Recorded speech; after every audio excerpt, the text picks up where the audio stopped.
You're now watching Around the Horn, the weekly internationalist news update with author and historian Gerald Horne. Today is August 20th, 2025. Welcome everyone to the weekly series entitled Around the Horn, which is an internationalist news update with historian and Professor Gerald Horne. Dr. Horne's latest book, which was just released and is now in print and now available on the International Publisher's website, is entitled The Capital of Slavery, Washington, D.C., from 1800 to 1865.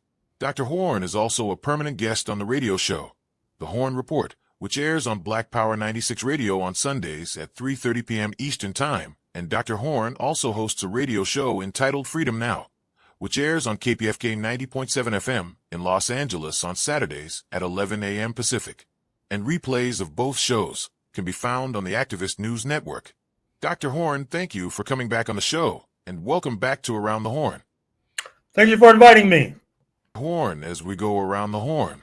First, we wanted to follow up on a question we asked you last week about President Trump's takeover of Washington, D.C. The new picture of law enforcement in the nation's capital began taking shape on August 12th, as some of the 800 National Guard members deployed by the Trump began arriving in the nation's capital. And in response from a request from President Trump, Republican governors of several states are deploying close to 2,000 troops from the ranks of the National Guard of their respective states, supporting Trump's ongoing takeover of law enforcement in Washington, D.C.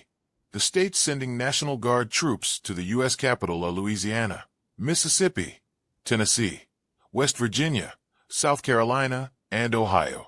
Dr. Horne, as noted, last week we asked you about the historical roots of Trump's takeover, and today we wanted to ask about your latest reaction and analysis of Trump's D.C. takeover, the prospect of Trump expanding this to other cities, and whether this should be viewed as an attack on black communities. It should be viewed indeed as an attack on black communities, but it's more than that, I'm afraid to say. We are in the midst of a counter-revolution, and those who may be familiar with my own explorations of history should recognize that counter-revolution has been a major theme of this settler colonial republic going back at least to 1776, certainly continuing in 1836 with Texas seceding from Mexico because Mexico had moved to abolish slavery under a president of African descent, speaking of Vicente Guerrero, to my first book of 2026, The Counter-Revolution of 1893, the White Coup, and the Roots of U.S. Imperialism in the Asia-Pacific basin, that is to say, the 50th and final state, Hawaii, came into the Union as a direct result of counter-revolution. Now, today, we're witnessing this attempt in the state of Texas to redraw congressional districts in order to run out of office two leading members of the Congressional Black Caucus, including Al Green of Houston and Jasmine Crockett of Dallas. We see this with regard to the New York Times, at least in an audio program, suggesting that the implication of the grand jury being impaneled in South Florida to investigate the so-called Russiagate scandal is to put Mr. Trump's predecessor, speaking of Barack Obama, in prison. We see this in the New York Times today with regard to Mr. Trump's urging, in fact, demanding that Lisa Cook, a member of the Federal Reserve Committee that sets interest rates, he's demanding that she step down, perhaps one of the most powerful, if not the most powerful black woman in the United States of America. What's happening in DC is an expression of the counter-revolution with a neo-fascist twist. We should not see it as shocking nor surprising that southern states, formerly slave-owning states, have been in the vanguard of dispatching National Guard's personnel to the district, including perhaps the vanguard of the secession from the United States in 1861, speaking of Mississippi and Louisiana. We see this as well with regard to how what we're witnessing today in 2025 is in some ways a reflection of the overthrow of Reconstruction, the era of democratic promise, 1865, following the U.S. Civil War, to about 1876, 1877, when, of course, there was a counter-revolution with that Democratic promise being drowned in blood, the rise of the Ku Klux Klan, etc. We see that as well with regard to the contemporary moment. That is to say, after immense struggle and blood, sweat, and tears, by 1945, with the end of World War II, the victory over fascism in Europe, we see that there was an almost instantaneous, immediate counter-revolution unfolding with the onset of the Red Scare, the onset of the Cold War. And here I'm afraid to say that some who are complaining understandably and justifiably the loudest really were complicit during that post-1945 era. I'm speaking of the ACLU, which purged one of its founders, Elizabeth Gurley Flynn, on the premise and basis that she was a communist. I'm speaking of the AFL-CIO, which tried to isolate and marginalize one of the leading trade unionists in the United States of America, speaking of Harry Bridges of West Coast Longshore. I'm speaking of the NAACP, which led the charge with regard to trying to toss overboard the late, great Paul Robeson in return for civil rights concessions. And so, in some ways, what is happening in 2025 is an inevitable result of those misdeeds following the 1945 era. That is to say, that when you weaken the left, when you seek to marginalize and isolate the likes of Bridges and Robeson in particular, you're isolating and marginalizing the major predators of the ultra-right. And when they're isolated and marginalized, speaking of the likes of Bridges and Robeson, inevitably, the ultra-right gains momentum.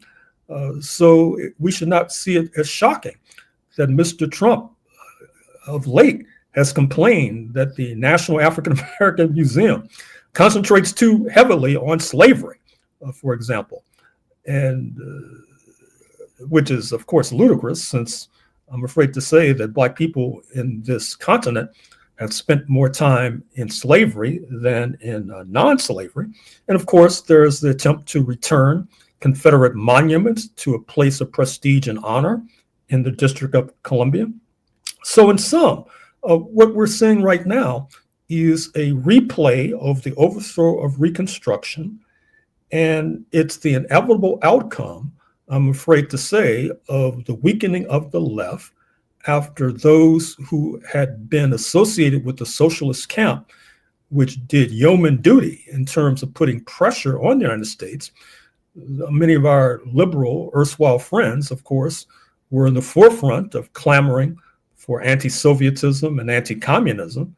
And now we see the inevitable result of that ill-advised, ill-informed clamor, which is the strengthening of the ultra-right, the attempt to engage in a neo-fascist experiment in Washington, D.C., that bids fair to be expanded and extended to other cities with Black mayors, including Baltimore and Chicago and Oakland and San Francisco, by Mr. Trump's own admission. And perhaps even more perverse is the fact that this is happening in Washington, D.C., a city of a mere 700,000, with many of our allies resident there. I'm speaking of at the Cuban intersection. I'm speaking of other global forces who have headquarters in Washington, D.C. But because of the ideological deformity of many of those who are now leading our struggle, apparently the thought does not occur that given the balance of forces in this country, where we know the settler majority voted 77 million strong for Mr. Trump in November 2024, obviously we need external assistance, like we needed external assistance to erode Jim Crow in the 1950s, to overthrow slavery in the 19th century, thanks not least to the Haitian Revolution and British abolitionists. And until we grasp that nettle, I'm afraid to say we're going to be in dire straits. Horne, as we go around the horn. We also wanted to follow up on a question we asked you about last week, namely the Russia-U.S. summit that took place this past Friday, August 15th, in Anchorage, Alaska. Notably, Russian Foreign Minister Sergei Lavrov arrived in Alaska, seemingly stunning on President Trump by wearing a CCCP sweatshirt. In addition, on Monday, August 18th, President Trump met with Ukrainian President Volodymyr Zelensky and several European leaders at the White House. Zelensky and the European leaders appeared to be gathered around Trump's desk in the Oval Office, like this fall's incoming class of White House interns. President Trump also claimed he had secured another peace summit meeting between President Zelensky and Russian President Vladimir Putin. Dr. Horne, what is your reaction to the summit in Alaska, the meeting in D.C., and the potential for a peace deal in the U.S.-NATO proxy war against Russia? Well, the Sergei Lavrov sweatshirt was quite an item, I must say. That those letters in Cyrillic stand for USSR. In other words, he was touting the Soviet Union, which people in the United States, at least some people in the United States, take quite seriously, since it brings up nightmare visions of what they thought was going to be socialism sweeping the world before the collapse of the Soviet Union in 1991. And I guess they feel that Mr. Lavrov sees that a replay of the Soviet experiment would be quite worthwhile. Now, with regard to the Alaska summit and then this extraordinary summit in Washington just a day or two ago, featuring 8 leading leaders of Europe, including those you see in the picture before us, Ursula von der Leyen, Chancellor Merz of Germany, President Macron, Prime Minister Starmer, Prime Minister Meloni of Italy, the head of NATO, Mark Rutte, and of course others, the leader of Finland, a golfing buddy of Mr. Trump and a former student at Furman University in South Carolina. So it was quite humiliating for these European leaders, because in the middle of that mini summit in Washington, he went and called Mr. Putin to brief him on what was going on, because Mr. Trump, always on the lookout for photo ops, was seeking to arrange a so-called trilateral summit with Mr. Zelensky also present, and Mr. Putin and himself. But it was quite humiliating that for the vassals who showed up in Washington. Now, with regard to the Alaska summit, it has the potential to be quite significant, but potential, as you know, means you haven't done it yet. Because for more than 100 years, since the Bolshevik Revolution of 1917, there's been a holy war against Moscow, even following December 1991, when the Soviet Union collapsed. It's been a major theme of global politics. Now, Mr. Trump seemingly was moving away from that, but of course, then there was the DC summit, and now the latest news from the erratic Mr. Trump, per his appearance on Fox and Friends today, if I'm not mistaken, is that he's willing to provide air cover for European troops who would intervene on the side of the Kiev regime, which of course Russia sees as a non-starter. It actually, quite frankly, could be a tripwire leading to, believe it or not, World War III. And in any case, Mr. Trump also expressing his erratic behavior. Before the Alaska summit, he was suggesting that he was going to jam a ceasefire down the throat of Mr. Trump, down the throat of Mr. Putin, excuse me. But then after the summit, he backed away from that. Now, he sees this inconsistency, this weave, as he terms it, as being part of his magic. But I don't think so. I think it's very dangerous, particularly this latter maneuver with regard to providing air cover for the Europeans. We should also reiterate the point we made last week, which I think is the overriding point, which is that the Europeans and the Kiev regime want a ceasefire because they're not doing well on the battlefield. And when that's happened in the past, they use a ceasefire to rearm the Kiev regime, which is one of the reasons why Mr. Putin is not going for that trick once again. And so we also should reiterate the other point we made last week, which is that this negotiation with Mr. Putin in Alaska, in many ways, is a reflection of the weakness of U.S. imperialism, the overstretch of U.S. imperialism. After all, many analysts have concluded that there will be another war sooner or later between Iran and Israel. inevitably, given the influence of Zionist billionaires in the White House, U.S. imperialism will be dragged into that war. And then we all know that the big enchilada that U.S. imperialism would like to munch on is the People's Republic of China. And it makes sense from Washington's imperial point of view to try to remove Russia from the crosshairs so that there could be a laser-like focus on China. However, this does not go down well in Europe because they've been spending more than 100 years, perhaps hundreds of years, trying to delay what is obvious, which is that the most well-endowed European nations, speaking of Russia, with gold, diamonds, natural gas, and petroleum, with a population almost twice the size of the number 2 nation, Germany, the locomotive of the European Union, about 160 million to 80 million in Germany, by all definitions and rights should be the major power on the continent of old Europe. But that would be seen as a step backwards, particularly by London, which has been in the forefront, at least for the last 200 years, of seeking to circumscribe the power of Russia.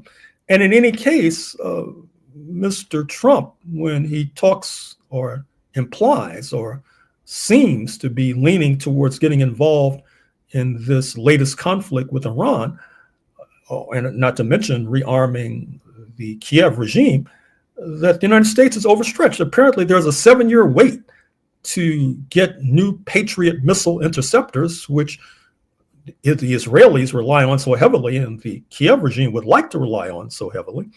So the question we should be pondering is that will the decline of U.S. imperialism lead to heightened repression at home? For example, what we've just talked about with regard to Washington, D.C., I would suggest that it's not inevitable that those two will be linked, the decline of imperialism and the heightening of repression at home. But certainly it's a possibility that we would be remiss if we ignore it. Horne, as we go around the horn. We also wanted to ask you about U.S.'s ongoing war against Cuba. The U.S. has announced visa restrictions on African, Latin American, Caribbean, and Cuban government officials, as well as their family members, over their alleged roles in a Cuban government program that sends doctors and medical professionals to countries in need of public health support. Last week, for instance, the U.S. revoked the visas of 2 former senior health officials in Brazil for their involvement in a program that sent Cuban doctors to remote areas in Brazil that are in desperate need of medical professionals.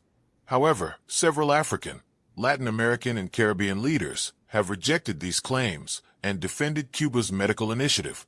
The leaders of the Bahamas, Antigua and Barbuda, and Trinidad and Tobago have publicly opposed the U.S. stance.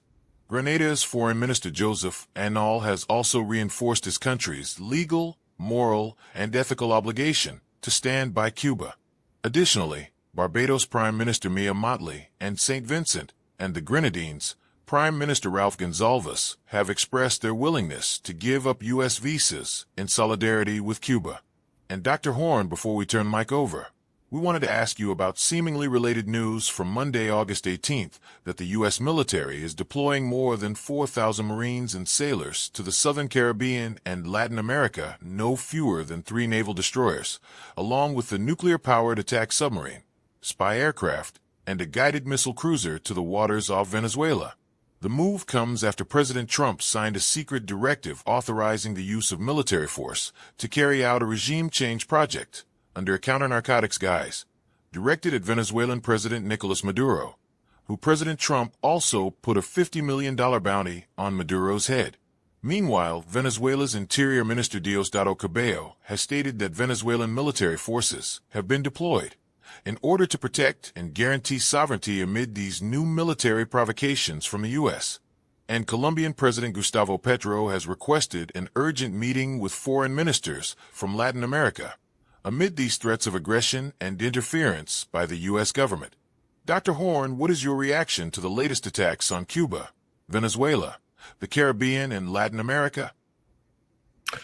Well, this last story about Venezuela is ultra serious, and we should put it in the context of what we just discussed. That is to say, raising the question as to whether the weakening of U.S. imperialism vis-a-vis China and the BRICS, Brazil, Russia, India, China, South Africa in particular, could lead to a domestic crackdown, as we see in Washington, in order to compensate, and certainly in the hemisphere, because Mr. Trump has made no secret of the fact that he lusts hungrily after Venezuelan petroleum, Venezuelan oil in particular, that helps to shed light on this $50 million bounty on Mr. Maduro's head.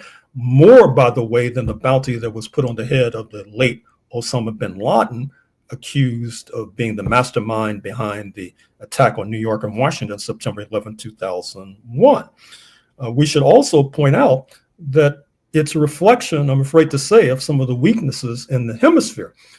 We all watch with concern the elections in Bolivia just this past Sunday, where the movement towards socialism, symbolized by the current leader, President Arce, and the previous leader, Evo Morales, went down to an apparent defeat, presumably because of the squabbling between those two leaders, which was quite weakening. And there is a lesson for us to learn and to glean. That is to say, when leaders of our movement are at each other's throats, it becomes very difficult for them to combat the mutual foe. And that's not to mention what's going on in Argentina with regard to Trump ally President Milei, not to mention the fact that sanctions have been slapped on Brazil because of Brazil's attempt to prosecute Mr. Bolsonaro, the predecessor of President Lula. And even though China is the major trading partner of Brazil, Lula must take seriously these hemispheric threats, the sending of warships in the vicinity of Venezuela.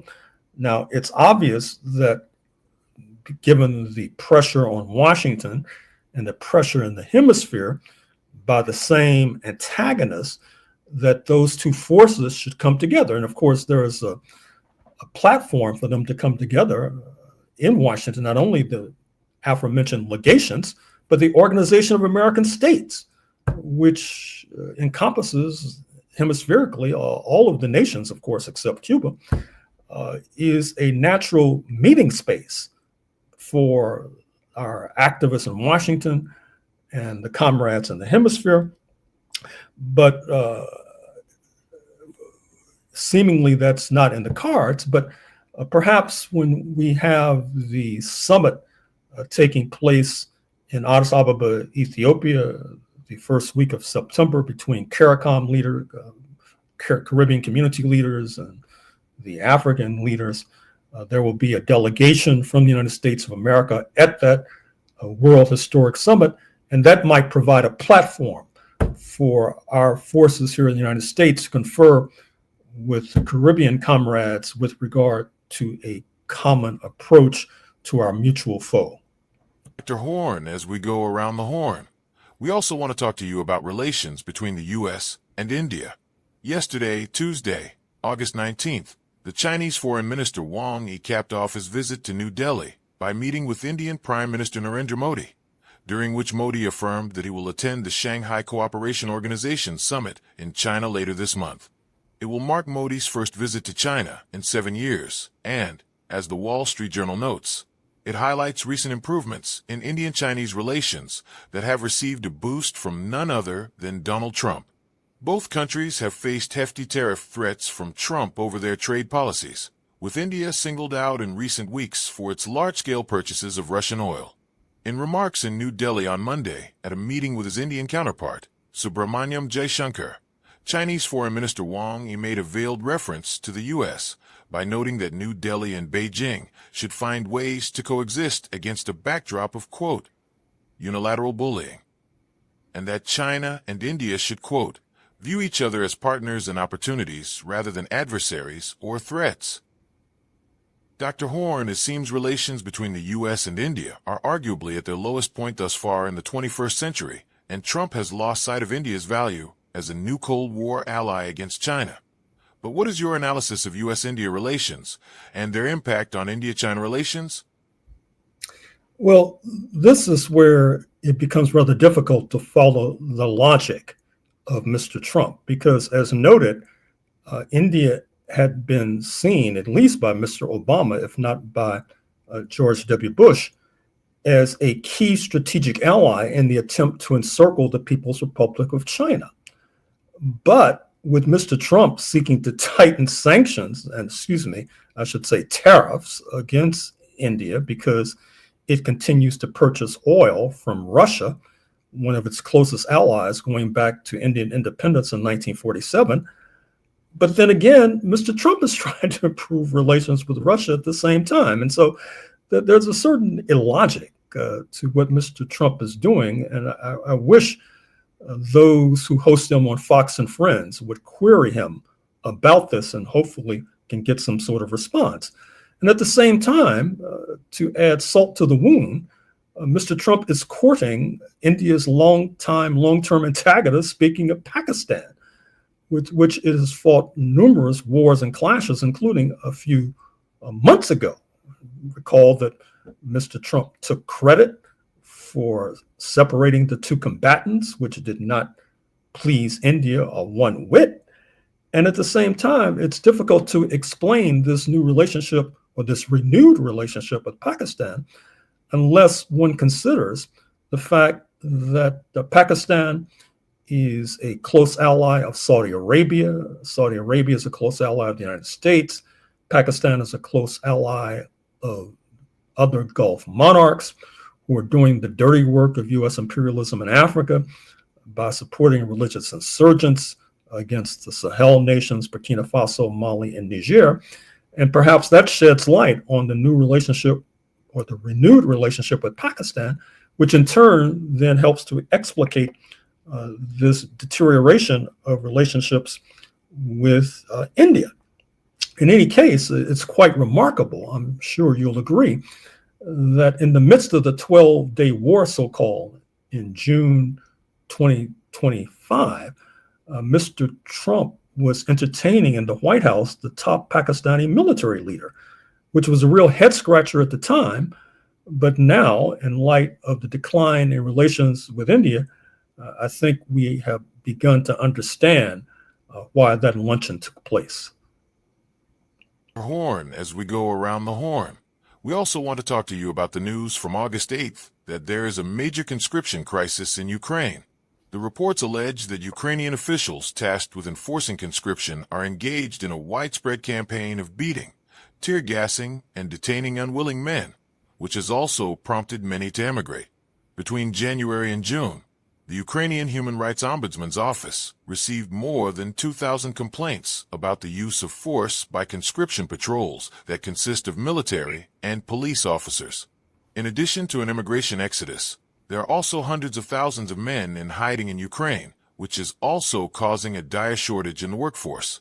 Dr. Horne, considering our earlier discussion regarding this U.S.-NATO proxy war against Russia, what is your reaction to this news? Well, my reaction is that it sheds light on why these European leaders were in the White House a day or two ago clamoring for a ceasefire, because usually the side that's clamoring for a ceasefire is the side that's losing. And of course, if the Ukrainians were prevailing, as many in the corporate media in the United States have sought to instruct us, they would hardly be clamoring for a ceasefire. This story on our screen also reveals the utter illegitimacy of the Kiev regime. Mr. Zelensky needs to renew his mandate by holding elections sooner rather than later. It also reflects the anti-popular nature of the Kiev regime. It's no secret that the regime and its inner circle are festooned with neo-Nazis. If you don't believe me, talk to some of the African students who found so much difficulty in the wake of the special military operation launched by Russia in February 2022, when they were harassed and persecuted in Ukraine. Many of them were students studying for advanced degrees. And so we are ending where we began. That is to say, with the weakness, the debilities of the Kiev regime, which does not bode well. It does not bode well in a number of senses, but the major sense is that it may cause adventurism on the part of the so-called European allies by putting boots on the ground and then enticing Washington to provide air cover in a maneuver that could easily lead to World War III. But I'm afraid to say that we've reached the end of the road. We state these facts only to let you know that those of us who are revolutionary, Pan-Africanists, is not because we love revolution. It is historically determined, and we have no alternative but to follow history and to use history for the benefit of our people.